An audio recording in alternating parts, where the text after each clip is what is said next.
Hello and welcome back to another episode of Retro Wednesday, where today we're going to be continuing our adventures in the Indiana Jones game with Indiana Jones and the Infernal Machine for the N64. So without any further ado, let's hop right into this.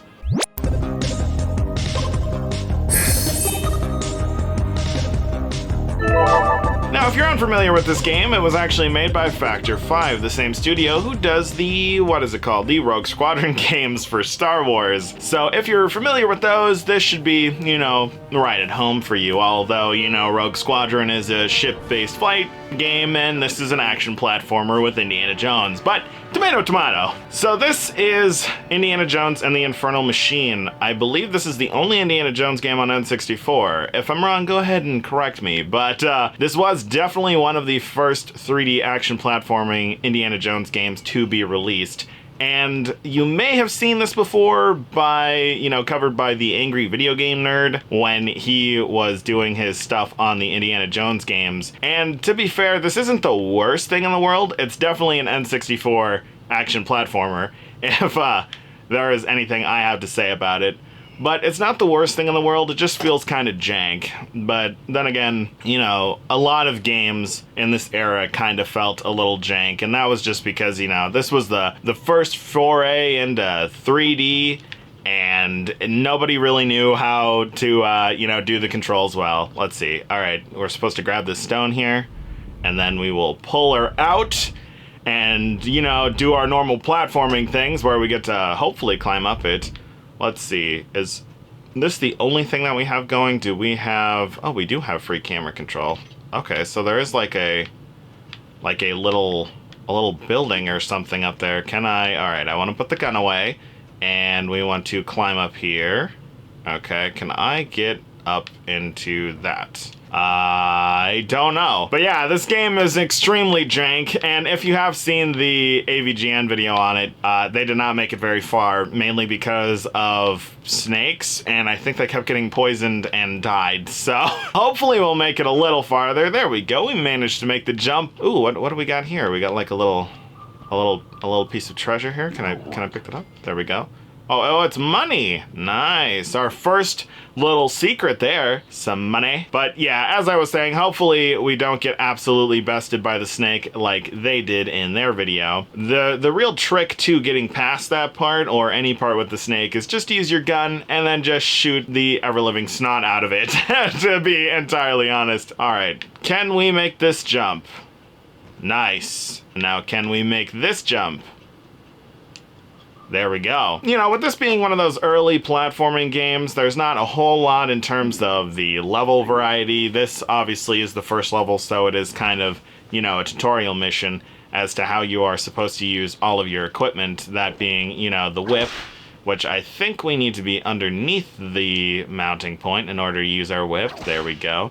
But this pretty much was the template for a lot of the Indiana Jones games that would come thereafter. Oh, speaking of snakes, I think I hear a snake. Actually, I see the snake. It's right down there. So let's go ahead and pull our gun out real quick, our trusty revolver. Now, this really is one of those movie guns because it has an infinite amount of ammo. There we go. Is it dead?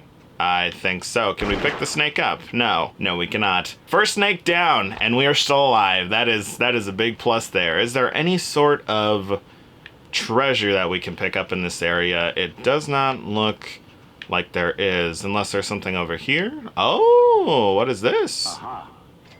Oh, we got a gem. Very nice, very nice. Now, in terms of the longevity or the length of this game, I'm not entirely certain. From the menu, it looks like there's about 30 levels, give or take a few. I didn't really sit there and count it out, but yeah, there's definitely a decent amount of stages, and I'm assuming that most of them are going to be laid out, similar to this, maybe a little less hand-holdy because, again, this is the tutorial level. Other thing about this is it is very much not Harrison Ford voicing Indiana here. It is some Harrison Ford wannabe, but I don't think he's actually voiced himself in any of these games now that I'm thinking about it. I think they're all some form of Harrison Ford wannabe, and we lost our hat. That is most unfortunate. I'm not sure exactly where that went, so we may be doing the rest of this one hatless. Can we actually climb up on this area right here? Is that an option? Oh, we can. Is there anything secret here? Oh, apparently we had the hat the whole time. It's just, it was gone. I'm pretty sure I didn't see it in his hand, so that was interesting. Do we want to climb up there, or do we want to continue downstream? I kind of want to continue downstream and see what there is. Oh, is this death? No, it's not. Oh, interesting. Okay, so I guess that ladder must have led to something else, and we completely missed that. Oops. Well, if you managed to play this game for yourself, go ahead and leave a comment down below what it is that's up there. I'm assuming that it's some sort of treasure, but I'm not feeling restarting the level just to get back up there and find out, if you get what I'm saying. Oh, what is this area? This is something completely new too. Look at this. You go through all the tunnels. It's a lot of fun stuff. It's got that sense of discovery. Is this just a pit to doom? Is that what that is? Do I want to go down that pit? I'm not even sure. The one problem with this thing, I do have to say, is there isn't really much in terms of camera control. So it is kind of hard to, like pivot the camera to try to see what's down a pit per se, or like what's right in front of you. Like, is there a whip? Is there a whip spot here? No. Okay, so it doesn't look like there's any whip spot up here, and we definitely can't climb up any higher. And I'm pretty sure we're not going to be able to make that jump, but we'll go ahead and we'll try it anyway. So we'll put our whip away, we'll do a jump. Oh wow, we actually could. Okay, so I guess that is the way to progress. And we still can't see what's down in that pit. Alright, can I, there we go. Get the camera looking the right way. Go ahead and jump up here. Nope, gotta be a little closer. Oh, and of course, I get the gun in my hand. If you have anything in your hand whatsoever, oh, great. But if you have anything in your hand whatsoever, you cannot mantle, which is extra fun, because I believe on the original N64, this was all done with the C-Stick, but I'm using the glories that is emulation, so I am playing via a Xbox One controller, and let's just say that the form factor of an Xbox One controller is completely different to that of the N64. Now, I don't think I've actually ever been over in this area, so what we're gonna come up against is a complete mystery to me. Okay, let's see. So it looks like we're on some sort of a building. Yes. And, oh, is this like a little... Can we climb out here? Hello, little window. Window? Nope, okay, apparently can't climb out of that. Yeah, jumping in this game is really weird. Oh, wait a minute, was this the alternative route? Oh, there we go. We got a piece of treasure.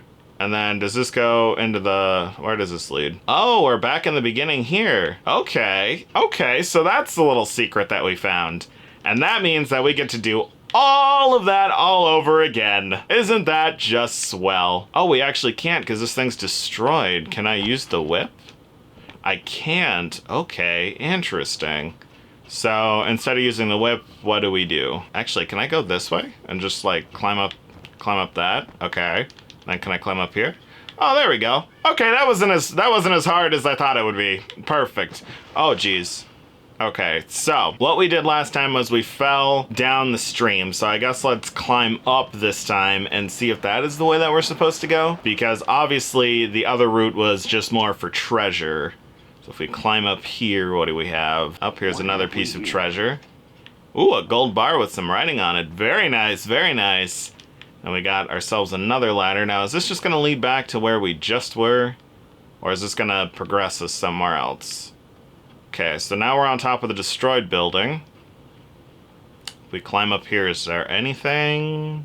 I'm not sure where I'm supposed to go. Maybe I am supposed to go through the tunnel then. Maybe this was just the bonus area, was a little bit of loot. Okay, so if it's not up the ladder and it's not downstream, where are we supposed to go? See, now that's the one problem with all of these open world type games, is that sometimes it's very, very perplexing as to figure out where you're supposed to be going. Oh, wait, is this where I'm supposed to be? Oh, okay, I guess that's where I'm supposed to be. How did... So wait, I did fall down that waterfall before, didn't I? So how did I end up in that other area before? Because I swear I fell down there, and we didn't get this cutscene the last time. We were like in an area with two pits. Did I like fall into the waterfall, or what did I do? How did I manage that? I don't even know. Sometimes, see, that's the thing with these types of games, is there's all sorts of little neat things that you can do and get absolutely lost in these levels and then take way longer than you would think. But it looks like we found ourselves another piece of treasure. Our IQ has gone up, so I guess that's the bonus to picking up the treasure. I don't know what IQ achieves us, other than, I guess, you know, like intellectual points or something like that. Oh, and then we have another ruby here.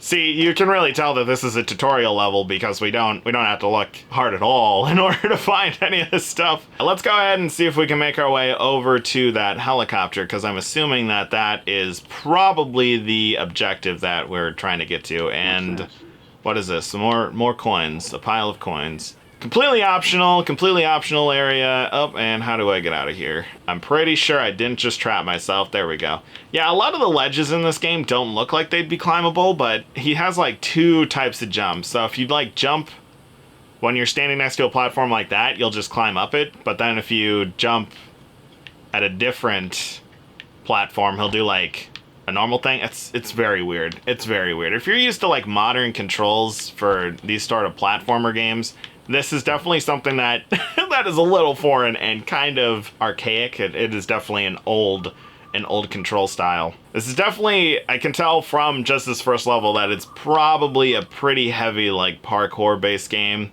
And I do have to say that the parkour is not the best. And there is another snake up there. I think it's just out of range for me to be able to hit it with the auto aim. So we'll have to be extra careful when we jump across this gap and climb up, that we don't accidentally get stung by the snake, or bit by the snake, I guess. All right, pull that gun out. Bam, bam, bam, bam, bam. And one more for good measure. There we go. As we all know, Indiana Jones hates snakes. And why would it have to be snakes? I wonder if you can whip the snake. Could you imagine that? Like whipping the snake and then it's like an insta-kill versus using the revolver and it's got to take 2 shots, and we got yet another little gem. I wonder how you're supposed to track those. Is there like a bonus for doing that? It tends to be that in these factor games that when you collect all the optional items and stuff, you end up getting like special rewards, like a different costume and whatnot.